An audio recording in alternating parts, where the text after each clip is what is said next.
Hello. मेरी उम्र है 60 साल और ये है मेरे बाल।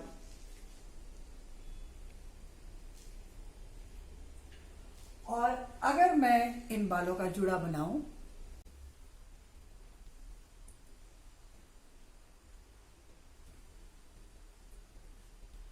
तो ये है मेरा जूड़ा।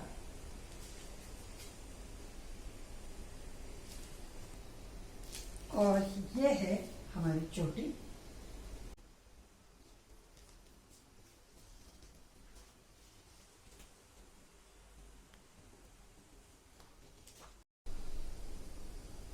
अभी ने मैं आगे करके दिखाती हूँ।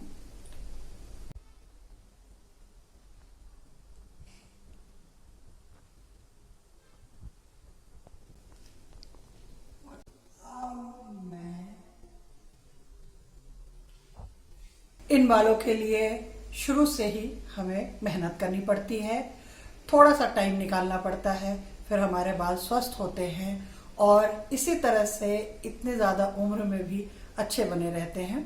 तो इसके लिए क्या करना पड़ता है आज मैं इस वीडियो में बताने वाली हूँ।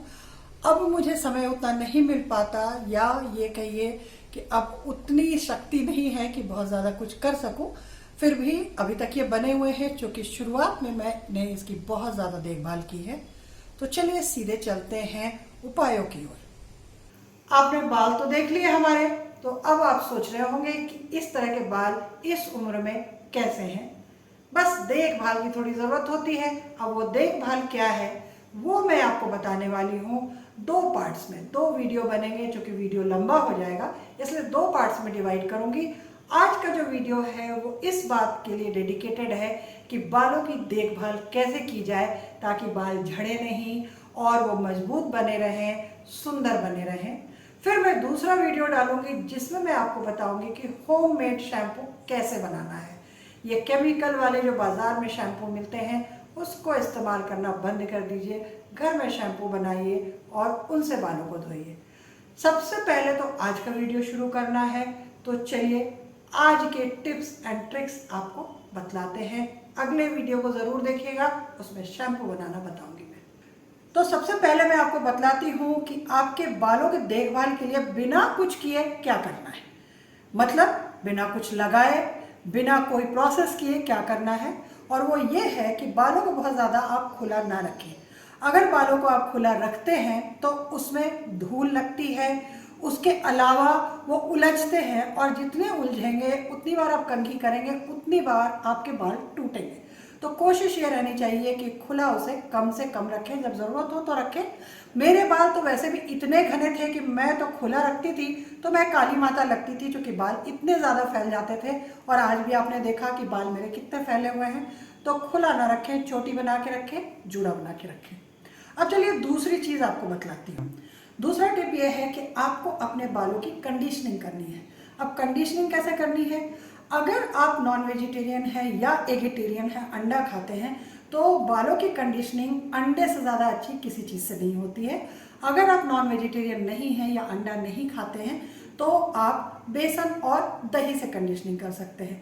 अब अंडा खाने वालों के लिए किस तरह से कंडीशनर बनेगा ये मैं आपको बतलाती हूँ। अब देखिए, मैंने एक अंडा ले लिया है। इस अंडे में एक पूरा नींबू निचोड़ देंगे। तो ये यहाँ नींबू निचोड़ देते हैं। ये आधा नींबू हुआ और ये हमने पूरा नींबू निचोड़ दिया। बीज आप हटा लीजिए। मैंने आपको दिखलाने के लिए नींबू ही सामने लिया है कि आप देख लें कि मैं पूरा नींबू इसमें डाल रही हूँ।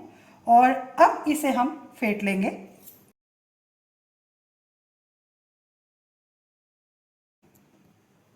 फेंटने के बाद ये जो अंडा घुला हुआ है इसे अपने बालों के जड़ों में लगाएं और उसे आधे से पौन घंटा छोड़ने के बाद अपने बालों को एक अच्छे शैम्पू से धो लें। और ऐसा आप हफ्ते में एक बार करें।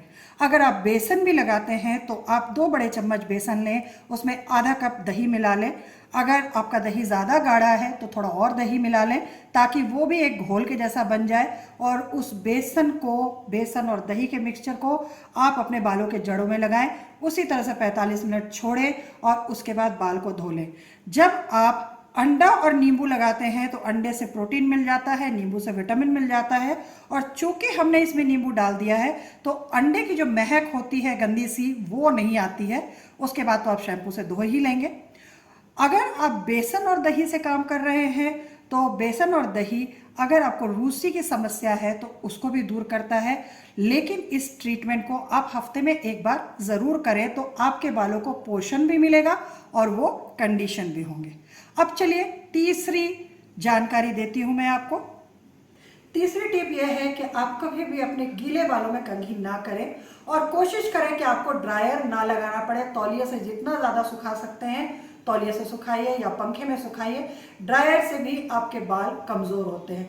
ऐसा नहीं है, आप हफ्ते में 10 दिन पे आप ड्रायर लगा सकते हैं, लेकिन उसको आप रोज़ की आदत ना बनाएं तो उससे आपके बाल बहुत अच्छे रहेंगे। अब चौथी टिप मैं आपको बताती हूँ बालों में कंघी करने की। बालों में कंघी किस तरह से करें, तो मैं अपने बाल खोल लेती हूँ एक बार फिर।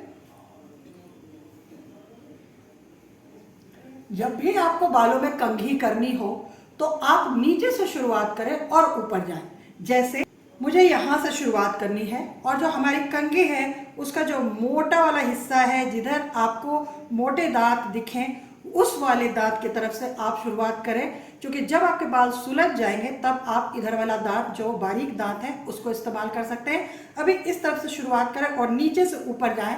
अगर आप ऊपर से नीचे आएंगे तो आपके बाल ज़्यादा टूटेंगे, तो इस तरह से नीचे से सुलझाते हुए आप ऊपर जाएं।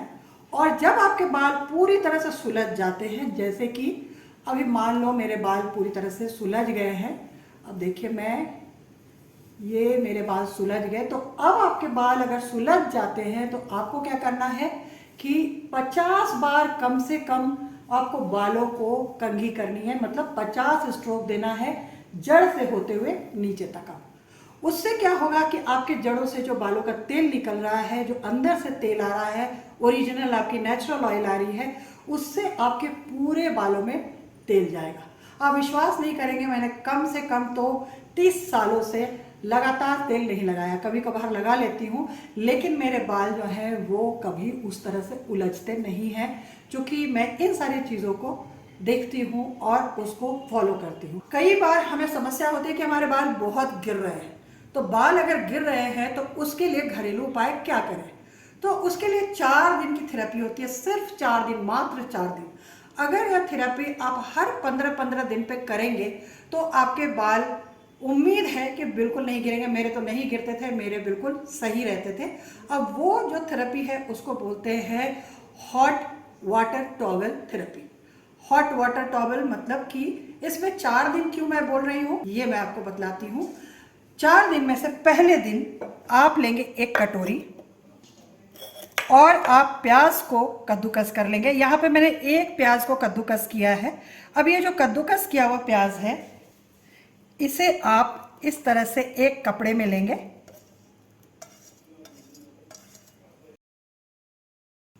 और कपड़े में लेने के बाद आपको इसका रस निकालना है।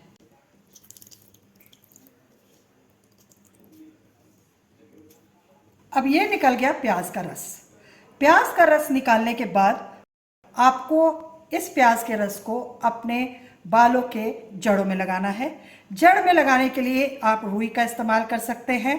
ये रुई आप ले लीजिए, इसको इसमें डुबोइए और उसके बाद इससे जड़ों में इस प्याज के रस को लगाइए। बालों के सारे जो पार्टिंग्स हैं वो छोटी छोटी पार्टिंग्स करके और नज़दीक नज़दीक पार्टिंग्स करके पूरे जड़ों में लगाइए। आपको बालों में लगाने की ज़रूरत नहीं है, सिर्फ जड़ों में लगाना है। इसके अलावा एक चीज़ और आजकल आने लगी है, वो आने लगी है इस तरह के ढक्कन वाले, जिसमें कि इस तरह की ये लगा रहता है। तो इसके अंदर भी आप प्याज का रस डाल सकते हैं और इससे आप अपने जड़ों में उस प्याज के रस को गिरा सकते हैं और फिर उसको उसमें जड़ों में पोरों से मालिश कर सकते हैं, उंगलियों के पोरों से। इससे आप मालिश क्या करना है, थोड़ा लगाना है और छोड़ देना है। इतना करने के बाद, रस लगाने के बाद आपको बाल को आधे घंटे से पौन घंटे छोड़ देना है। आप जैसे रात में इस प्याज के रस को लगा लीजिए, शाम में लगा लीजिए, ऑफिस से आने के बाद लगा लीजिए और आधे घंटे के बाद किसी शैम्पू से आप बाल धो लीजिए। किसी क्यों, एक शैम्पू जो अभी मैं आपको बनाना बताऊंगी उससे बाल को धो लीजिए। दूसरे दिन आपको क्या करना है, आप ऑलिव ऑयल ले लीजिए, आप नारियल का तेल ले लीजिए, आप बादाम का तेल लीजिए, आप सरसों का तेल लीजिए। इस ऑयल को आपको गरम करना है। गरम करने का तरीका मैं आपको अभी बतलाती हूँ। गरम करने के बाद उस तेल को भी आपको या तो रुई से या फिर जैसा मैंने बताया कि इस तरह की जो चीज़ है उससे आप लगा सकते हैं, लेकिन ये प्लास्टिक कंटेनर है और आपका तेल गर्म रहेगा तो प्लास्टिक कंटेनर में नहीं डालना है। अगर किसी शीशी में ये लग जाए तो वो ढक्कन लगा लीजिए, शीशी में ऑयल ले लीजिए और उसको आप अपने जड़ों में डालिए या फिर रुई से डालिए। और रुई से डालने के बाद आप उसकी मालिश कीजिए, थोड़े अच्छे से मालिश कीजिए। मालिश करने के बाद आपको हॉट वाटर जो थेरेपी है वो लेनी है। उसके पहले मैं आपको जो तेल किस तरह से आपको गरम करना है वो मैं बतलाती हूँ। तेल गरम करने के लिए आप एक तवे पे कटोरी रखें, उसमें तेल डालें जैसे मैंने यहाँ पे डाल दिया है, और उसके बाद आप गैस जलाएं। अब जैसे जैसे तवा गरम होगा आपका तेल भी गरम होगा। तेल को कभी भी डायरेक्टली आग के ऊपर रख के गरम ना करें, इसी तरह से गरम करें और इसे अच्छा गरम कर लें। इतना गरम होने दें कि आपका सिर या उंगली उस ताप को बर्दाश्त कर सके, लेकिन फिर भी तेल गरम हो। तेल तो आपने लगा लिया। अब तेल लगाने के बाद आपको क्या करना है, उसके बाद आपको तौलिए से अपने सर को भाप देना है। उसके लिए आप क्या करेंगे, आप एक फर वाला मोटा तौलिया लीजिए, पतला तौलिया ना लें और जो गमछा होता है वो भी ना लें।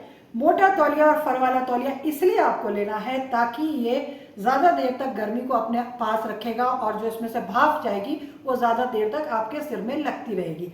तो आपको क्या करना है, एक बर्तन में पानी गर्म करना है, उबालना नहीं है लेकिन गर्म करना है, अच्छा गर्म करना है जो इस तौलिए को भिगाने के बाद भी वो गर्मी रह सके। उसमें इस तौलिए को भिगा दीजिए, उसको निचोड़ दीजिए और निचोड़ने के बाद इस तौलिए को आपको सिर पे बांधना है। तो जैसे ये तौलिया हमने निचोड़ा, अब हम क्या करेंगे, इसे इस तरह से सिर पे बांधेंगे और ये ऐसे लपेट लेंगे। इस तरह से लपेट करके थोड़ी देर छोड़ देंगे जब तक इसकी गर्मी हमारे सर में जा रही है। एक बार आपको लगे कि ये ठंडा हो गया तो एक बार और इसे पानी में डाल के निचोड़ के और फिर से अपने सर पे लगाइए। इससे क्या होगा, अभी आपने तेल लगाया है अपने बालों में, उसके बाद आप इस गर्म तौलिए को लपेट रहे हैं तो आपके जो सर है उसके सारे पोर्स खुलेंगे और जब पोर्स खुलेंगे तो आपका तेल सर के अंदर जाएगा, उसके अंदर जाकर के उसका पोषण करेगा, उससे आपके बाल गिरने बंद होंगे। अब आपको इसमें मैंने क्या बताया, 4 दिन की बात बताई। तो आपको पहले दिन क्या करना है, प्याज का रस लगाना है, सर को धो लेना है। दूसरे दिन आपको गरम तेल लगाना है, उसके बाद तौलिया बांधना है यानी कि भाप देना है अपने सर को। आप चाहें तो इसके बाद सर धोएं, आप चाहें तो उस तेल के साथ ही सो जाएं अगर आपका ऑफिस नहीं है तो, या आपको कहीं बाहर नहीं जाना है तो। तीसरे दिन फिर से प्याज का रस लगाएं और चौथे दिन फिर से आप इस तौलिया वाली थेरेपी को करें।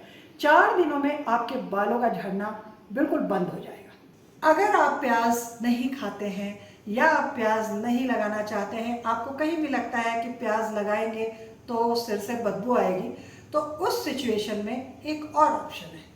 आप किसी भी केमिस्ट की दुकान पे जा सकते हैं और प्योर आयोडीन मांग सकते हैं। अब आप प्याज की रस की जगह आयोडीन का इस्तेमाल करें, यानी कि जिस दिन आपने प्याज का रस लगाया उस दिन आप आयोडीन लगाएं और उसके बाद 45 मिनट के बाद सिर धो लें। दूसरे दिन आप वही हॉट ऑयल और हॉट वाटर की थेरेपी का इस्तेमाल करें, स्टीम की थेरेपी का इस्तेमाल करें। तीसरे दिन फिर से आयोडीन लगाएं और चौथे दिन फिर से वही हॉट ऑयल और स्टीम थेरेपी। अभी तक हमने बात की सारी चीज़ों को रात में लगाने की, रात में सिर धोने की। तो ये काम तो सिर्फ गर्मियों में हो सकता है, पर जाड़ा भी तो पड़ता है और ऐसा तो है नहीं कि जाड़ा पड़ा तो हमारे बाल झड़ेंगे नहीं या हमें इसकी ज़रूरत नहीं पड़ेगी। तो अगर जाड़ा हो तो क्या करना है, कुछ नहीं करना है, सुबह कर लीजिए, सुबह बाल धो लीजिए। कुछ छुट्टियों के दिन को देख लीजिए, जैसे कि क्रिसमस की छुट्टी, दशहरे की छुट्टी, दिवाली की छुट्टी, और उनमें आप दिन में बाल धोइए, दिन में लगाइए और दिन में ही बाल सुखाइए लेकिन ये थेरेपीज का आप इस्तेमाल ज़रूर कीजिए, करके देखिए, आजमा के देखिए। एक बात और, अगर आपके बाल थोड़े कम हो गए हैं, झड़ी गए हैं और आप थोड़े से नए बाल और चाहते हैं तो उसके लिए आप अदरक का रस लगाएं। यानी कि अदरक को कद्दूकस करें, कपड़े में डालें, निचोड़ें जैसे आपने प्याज को निचोड़ा, और उस रस को लगाएं। आधे घंटे से पौन घंटे रखें और धो डालें, उससे नए बालों का जन्म होता है। तो इतनी सारी ट्रिक्स मैं आपको बतला चुकी हूँ, ये सारी मेरी आजमाई हुई ट्रिक्स है। मेरे बाल आप देख चुके हैं, तो आप इनको लगाएंगे तो आपके बाल भी लंबे, काले, घने, मजबूत होंगे। लंबाई कभी कभार जेनेटिक भी होती है, तो उसके लिए मैं आपको बहुत ज़्यादा नहीं बोल सकती हूँ, लेकिन हाँ, मजबूत ज़रूर हो जाएंगे, गिरेंगे नहीं आपके बाल। ये आजमाया हुआ नुस्खा है, एक बार करके देखिए और तुरंत इसका रिजल्ट मत चाहिएगा, कम से कम 6 महीने से 1 साल तक तो कीजिए उसको। इसके अलावा एक चीज़ और कि खाना आप अपना बैलेंस्ड खाइए, खाने में भी विटामिन और प्रोटीन लीजिए, क्योंकि आप स्वस्थ रहेंगे तो बाल स्वस्थ रहेंगे। जैसे कि मैं अभी इस उम्र में भी अपने बालों पे गर्व करती हूँ और आपको ये वीडियो बनाकर दिखला रही हूँ। अगर आपके बालों की समस्या हल हो जाती है तो इस वीडियो को शेयर कीजिएगा। अभी अगर आपको वीडियो अच्छा लगे तो लाइक ज़रूर कीजिएगा, कुछ कमेंट भी कर दीजिएगा। फिर मिलूंगी एक और वीडियो के साथ, किसी और टिप या ट्रिक या फिर कुछ और लेकर। तब तक के लिए नमस्कार।